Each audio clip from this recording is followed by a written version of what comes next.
जगहों पर अमेरिका की कमर तोड़ रहा ईरान। आखिर कौन कौन से मकामात है, कौन कौन सी जगह है, इसके पीछे एक्सपर्ट्स क्या कहते हैं, पूरी जानकारी इस वीडियो के जरिए आपको देंगे। अमेरिका और ईरान के बीच जारी दूसरे दौर की जंग में ईरान इजराइल पर हमले के बजाय अमेरिका के मददगार मुल्कों पर हमले कर रहा है। ईरान की हिकमत अमली अमेरिका को चारों तरफ से घेरने की है। कुवैत के कैंप आरिफ जान और अल अहमदी पर हमला करके जहां उसने आर्मी और नेवी के लॉजिस्टिक सप्लाई को तोड़ा है, वहीं बहरीन में 5th फ्लीट और जॉर्डन में टावर 22 को निशाना बनाकर उसने अमेरिका के कमांड, कंट्रोल और इंटेलिजेंस नेटवर्क पर गहरी चोट लगाई है। आने वाले दिनों में अमेरिका के स्ट्रैटेजिक ठिकानों पर ईरान इसी हिकमत अमली के हमले करता रहेगा। इसी हिकमत अमली के तहत हमले करता रहा तो वो दिन दूर नहीं जब तकरीबन 7 दहाइयों से जारी मिडिल ईस्ट में अमेरिका की बादशाहत का दौर खत्म हो जाएगा। कुवैत के कैंप आरिफ जान के बाद ईरान का दूसरा सबसे बड़ा और असरदार निशाना अल अहमदी में मौजूद अमेरिकी नेवी का फ्यूल सपोर्ट पियर बना है। अल अहमदी का ये फ्यूल सपोर्ट है क्या? ये फ्यूल सपोर्ट पियर अमेरिकी नेवी के लिए पूरे रीजन में एक बुनियादी लाइफ लाइन की हैसियत रखता है।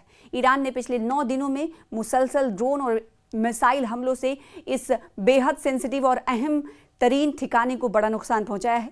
इस हमले का बुनियादी मकसद अमेरिकी नेवी शिप्स और जंगी बेड़ों के ईंधन की सप्लाई लाइन को मुकम्मल तौर पर काट देना है ताकि समंदर में उसके मूवमेंट को रोका जा सके। अल अहमदी फ्यूल सपोर्ट पियर की अहमियत को समझने के लिए नेवल ऑपरेशंस में ईंधन की सप्लाई को समझना जरूरी है। समंदर में जंग लड़ रहे किसी भी बड़ी जंगी जहाज, एयरक्राफ्ट कैरियर या डिस्ट्रॉयर को एक्टिव रखने और हथियारों को चलाने के लिए लाखों गैलन फ्यूल की जरूरत होती है। अल अहमदी का ये अमेरिकी नेवी फ्यूल डिपो इसी जरूरत को पूरा करने वाला मिडिल ईस्ट का सबसे बड़ा सेंटर है।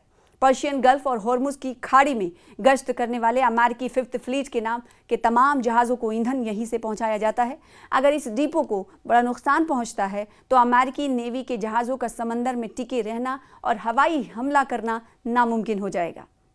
IRGC ने इसी अहमियत को समझते हुए अपने एंटी शिप क्रूज मिसाइलों और सुसाइड ड्रोन्स के जरिए अल अहमदी के इस फ्यूल टर्मिनल पर बेहद सटीक हमले किए हैं। इस हमले की शिद्दत का अंदाजा इस बात से लगाया जा सकता है कि ईरान के दर्जनों ड्रोन्स अमेरिकी पैट्रियट और क्लोज इन वेपन सिस्टम यानी CIWS को चकमा देकर सीधे फ्यूल स्टोरेज टैंकों से जा टकराए।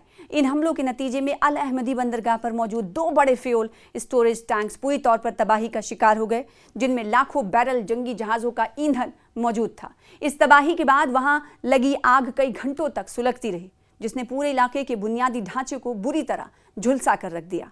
इस हमले में अमेरिका को न सिर्फ माली बल्कि भारी जानी नुकसान का भी सामना करना पड़ा है। चूंकि ये एक बेहद सेंसिटिव और वॉलेटाइल इलाका था, इसलिए धमाकों और आग की जद में आने से वहां तैनात अमेरिकी नेवी के कुछ जवानों के भी मारे जाने की खबर है। मारे गए जवानों में 2 लॉजिस्टिक्स एक्सपर्ट्स और 2 फ्यूल हैंडलिंग स्पेशलिस्ट शामिल थे। हालांकि इन मौतों की हम तस्दीक नहीं करते, लेकिन खबरें तो यही हैं। अमेरिका के लिए हमला बड़ा सेटबैक है, क्योंकि फ्यूल डिपो पर इस तरह का सीधे और कामयाब हमला इससे पहले कभी देखने को नहीं मिला था। ईंधन के टैंकों के अलावा उस पियर को भी शदीद नुकसान पहुंचा है, जहां अमेरिकी जंगी जहाज ईंधन भरने के लिए खड़े होते हैं।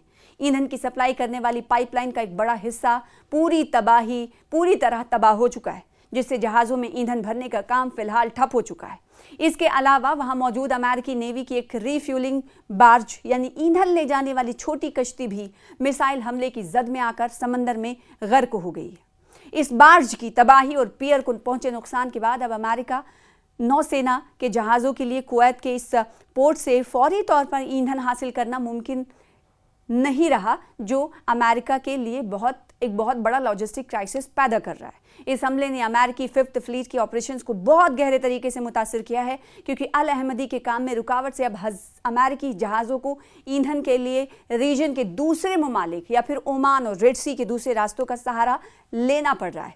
इससे ना सिर्फ वक्त ज़्यादा लग रहा है, बल्कि अमेरिकी जहाज़ों पर इन रास्तों में खतरा भी बढ़ गया है, क्योंकि इन रास्तों पर ईरान और हूती फाइटर्स की भी पकड़ मजबूत है। इस तरह के हमले करके ईरान बिना इजराइल पर सीधा हमला किए इजराइल की हिफाजत में तैनात अमेरिकी नेवी बेड़ों को कमज़ोर करने की अपनी स्ट्रैटेजी को कामयाबी से आगे बढ़ा रहा है। बहरीन के अलावा जॉर्डन में भी मौजूद अमेरिकी फौजी ठिकानों पर हुए हमले और वहां होने वाले नुकसान की डिटेल सामने आई है। ईरान ने जॉर्डन की सरहद पर मौजूद अमेरिकी फौज के बेहद अहम ठिकाने टावर 22 और हवाई अड्डे को निशाना बनाया है। जॉर्डन का ये बेस अमेरिका के लिए स्ट्रैटेजिक और स्ट्रैटेजिकली इसलिए अहम है क्योंकि ये सीरिया, इराक, जॉर्डन के तिकोने मोड़ पर मौजूद है, जहां से अमेरिका सीरिया और इराक के अंदर खुफिया ऑपरेशंस चलाता है और इजराइल की तरफ बढ़ने वाले मिसाइलों को रोकने के लिए एक डिफेंस वॉल का काम करता है। जॉर्डन के इस ठिकाने पर हुए हमले में अमेरिका का एक अहम लॉजिस्टिक वेयरहाउस और एयर सर्विलांस सिस्टम भी पूरी तरह तबाह हो गया है, जबकि कई अमेरिकी फौजी जख्मी हुए हैं, जिसने इस पूरे मोर्चे की हिफाजत को खतरे में डाल दिया है।